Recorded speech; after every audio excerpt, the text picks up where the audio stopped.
la chronique de ce samedi, nous allons parler d'art de vivre et c'est avec Nina Diallo, administratrice culturelle qui est déjà sur ce plateau.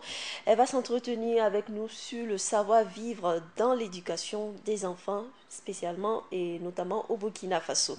Bonjour à toi Nina Bonjour et Alida, bienvenue sur ce merci de plateau. me recevoir. On n'avait pas eu l'occasion de te le dire. Bonne et heureuse année Merci 2016 à bien, toi. merci à vous également et à tous les téléspectateurs qui nous suivent. Alors aujourd'hui, je le disais tantôt, nous allons parler de savoir-vivre concernant les enfants. Oui, nous parlons aujourd'hui de savoir-vivre dans l'éducation des enfants. Vous savez, le savoir-vivre, c'est l'ensemble des règles qui permettent de respecter et d'adopter des valeurs morales qui puissent nous permettre de vivre aisément dans la communauté. C'est là qu'intervient l'éducation. Concernant les enfants, il y a deux institutions essentielles et vraiment primordiales qui interviennent, à savoir la famille et l'école. La famille, par la famille, j'entends les parents et l'école, les éducateurs. Voilà. De sa naissance jusqu'à l'âge adulte, l'éducation d'un enfant est un mélange d'influences et de facteurs. Ces deux institutions, à savoir les parents et les éducateurs enseignants à l'école et dans la vie active également, jouent un rôle vraiment primordial dans cette éducation-là. Ce sont ceux-là même qui inculquent les bases fondamentales à l'assimilation des valeurs qui permettent à l'enfant de devenir un adulte responsable demain. Voilà. Les parents sont les plus importants dans cette éducation-là, dans cette transmission de valeurs, parce que ce sont eux les premiers concernés, ce sont leurs progénitures, ils sont les premiers responsables et encadreurs des enfants.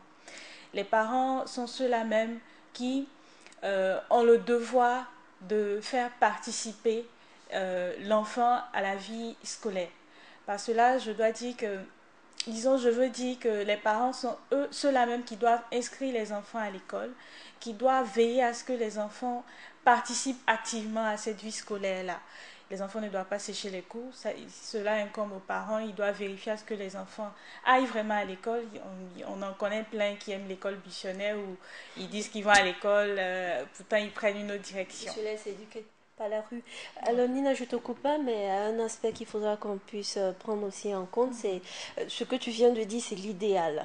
Dans une société, c'est l'idéal, mais quand on sait qu'il y a des enfants qui sont orphelins, qui n'ont pas de parents, et on sait aussi qu'il y a des enfants dont leurs parents n'ont pas été à l'école. Donc, partant de là, on préfère pour le plus souvent mettre le garçon à l'école et laisser la fille en marge. Qu'est-ce que ça donne, cette coloration? Je pense qu'avec les campagnes de sensibilisation à l'encontre de la population, les mentalités tendent à changer. Les filles, on le voit, on le constate, ne sont plus considérées comme celles qui doivent rester à la maison. Aider la maman. Voilà, aider la maman, oui. On a vu des femmes maintenant qui occupent des postes de responsabilité. Cela incite les parents, j'en suis certaine, à les inscrire de plus en plus. Euh, Vous avez dit tantôt que... Vous pouvez me rappeler rapidement? Oui. Les enfants orphelins. Oui, les enfants orphelins. Bon, on peut dire que en Afrique, ce qui est bien, ce qui est l'un de nos avantages, c'est que l'enfant orphelin a toujours un parent ou une personne, un individu qui le prend en charge d'une manière ou d'une autre. Pas seulement financièrement, mais qui peut inculquer une certaine valeur à cet enfant-là dans l'éducation. L'éducation, c'est pas seulement à l'école, non. Le thème aujourd'hui, on parle de l'école, certes, mais l'éducation, c'est pas seulement à l'école. On a des orphelinats dans lesquels, quand même, il y a une instruction minimum qui est dispensée aux enfants.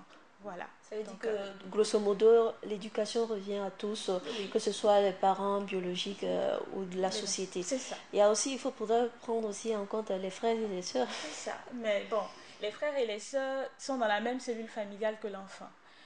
Ici, vous faites bien de le souligner, c'est que un parent peut, disons les deux parents ou bon, qu'importe, ils peuvent dispenser la même éducation aux enfants, mais le résultat ne La sera pas le réception même. sera autre. Oui, oui. Parmi deux enfants qui ont eu la même éducation, un peut suivre vraiment le droit chemin jusqu'au bout, tandis que l'autre peut virer.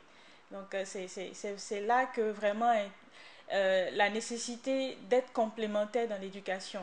Quand je dis complémentaire, je parle des parents et des éducateurs, est vraiment importante. Il faut qu'il y ait une synergie, une cohésion dans l'éducation qu'on donne aux enfants. Il ne faut pas que les parents enseignent des valeurs et à l'école ou dans la vie active de la société, l'enfant apprenne autre chose. Il est vraiment difficile de nos jours avec la modernité actuelle de contrôler vraiment tous ces paramètres-là, mais l'essentiel doit être fait. La base doit être posée par les parents et les éducateurs, c'est très important. Peux-tu revenir sur la base? La base exactement c'est quoi?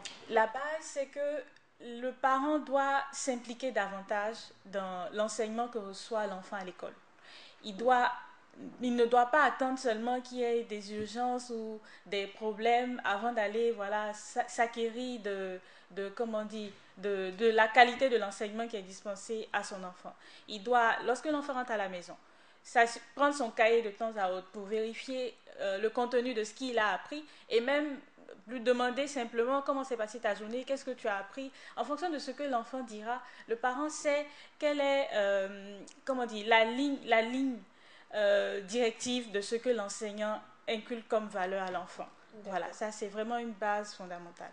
Alors Nina, on sait qu'en Afrique surtout, l'éducation se transmet d'une autre manière que ce qui se passe de l'autre côté. On sait que les Africains préfèrent transmettre le savoir, l'éducation, le respect à travers souvent la main dure. On le sait. Quel est l'idéal? La communication ou le fouet? La communication, je préfère. Le fouet n'est pas rentable du tout, au contraire, ça adoucit l'enfant. Lorsque vous communiquez avec l'enfant, vous lui faites comprendre le bien fondé de ce que vous voulez lui inculquer comme valeur, l'enfant ne peut qu'être réceptif. Mais lorsque vous voulez lui faire comprendre ou lui faire faire des choses qu'il ne veut pas, à son insu ou avec la force, l'enfant a tendance comment dire, à ne pas être réceptif, à être bloqué. Il y a un blocage qui s'installe et cela est vraiment néfaste pour l'éducation de l'enfant. Il faut que l'enfant comprenne le bien fondé de ce qu'on veut lui apprendre comme valeur. Vous punissez un enfant, c'est bien, mais faites-lui comprendre pourquoi vous l'avez puni. Pourquoi est-ce que l'acte qu'il a posé est répréhensible. Est-ce que l'enfant ne va pas prendre ça comme de la légèreté? Ah, papa n'est pas capable de me frapper ou sous cet angle-là? De temps à autre, une petite tape est nécessaire, il faut pas s'en priver. Mais il ne faut pas que ce soit répétitif. Il faut pas comment dire, toujours avoir recours à ça. Non, il ne faut pas. Ça, pas une histoire d'être léger, l'enfant dira papa est léger, il n'a pas... Non, non, c'est pas ça. Vous savez, la force n'est pas seulement physique. Il y a la force morale, la force intellectuelle. Il faut le fait de discuter avec l'enfant, vous lui donnez de la valeur. Vous lui faites prendre conscience du fait qu'il doit être responsable de ses actes. Il doit, dès le bas âge, apprendre à assumer les actes qu'il pose. Non seulement pour lui-même, mais également pour son entourage. Donner donc des responsabilités. Oui, donner des responsabilités dès l'enfance. Dans la cellule familiale, vous pouvez par exemple le faire participer aux travaux ménagers, filles comme garçons, c'est très important. Balayer la maison, laver les assiettes, ce ne sont pas des tâches seulement qui incombent aux jeunes filles. Non. Vous pouvez le faire participer dans la joie, dans la gaieté. Et voilà, ça reste quoi. Vous voyez, ça reste. Dans la cuisine, maman peut faire intervenir le petit garçon également, pas seulement la petite fille. Voilà, approche-toi, pas le laisser sans surveillance devant le feu. On sait que c'est très dangereux. Mais voilà, faire participer l'enfant et lui faire prendre conscience très tôt des responsabilités qui lui incombent. D'accord. Vous avez tantôt dit que l'éducation, c'est la communication, la synergie d'action entre l'éducateur et la cellule familiale. Oui. Et quelle doit être cette communication entre ces deux acteurs-là? Ils doivent travailler ensemble. Ils doivent s'acquérir l'un et l'autre du comportement de l'enfant, que ce soit dans la famille ou à la maison. L'éducateur est celui-là même qui doit savoir percevoir ce qui peut échapper aux parents à la maison. Lorsque, vous savez, il y a des enfants qui sont quand même têtus. À la maison, ce sont des anges. Hors de la maison, ils deviennent autre chose. Lorsque l'éducateur se rend compte, par exemple, des mauvaises fréquentations de l'enfant, lorsque son rendement tend à baisser, il faut qu'il interpelle rapidement le parent pour demander qu'est-ce qui se passe à la maison. Est-ce que l'enfant a un problème particulier parce que vraiment on constate vraiment une baisse de son rendement scolaire.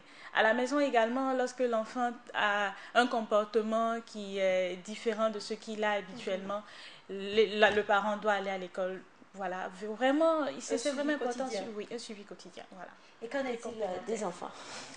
L'enfant, il doit apprendre à respecter les adultes, que ce soit ses parents, que ce soit les éducateurs. Il doit être conscient du fait qu'ils sont là pour son bien. Ils ne sont pas là contre lui. Ce qu'on lui demande de faire, ce sont des choses que les parents eux-mêmes ont dû accepter étant enfants, eux aussi. Voilà, il doit comprendre qu'il est celui-là même qui sera demain adulte, qui sera demain parent, il comprendra mieux. Pour l'instant, il doit obéir, il doit respecter. C'est très important. D'accord. Ton dernier mot? Mon dernier mot est que les parents et les éducateurs s'impliquent davantage dans l'éducation des enfants. Il faut qu'il y ait une complémentarité. Il ne faut pas que l'un abandonne ses responsabilités dans les mains de l'autre. Voilà. Du côté du gouvernement. Le gouvernement, les premiers acteurs, oui, mais le gouvernement intervient dans les systèmes éducatifs scolaires. Ils doivent, comment dire, instituer des matières, voilà, d'éducation civique et morale pour permettre aux enfants des valeurs vraiment intrinsèques, voilà, pour leur devenir. J'espère que le message est bel et bien passé. Merci à toi d'être passé sur ce plateau pour donc cette chronique de ce samedi. Mesdames et messieurs, à l'instant donc Nina Diallo, administratrice culturelle qui est venue s'entretenir avec nous sur le savoir-vivre des enfants dans l'éducation également au Burkina Faso. Merci à toi d'être passé sur ce plateau. Ceci vient donc mettre fin à la chronique du jour.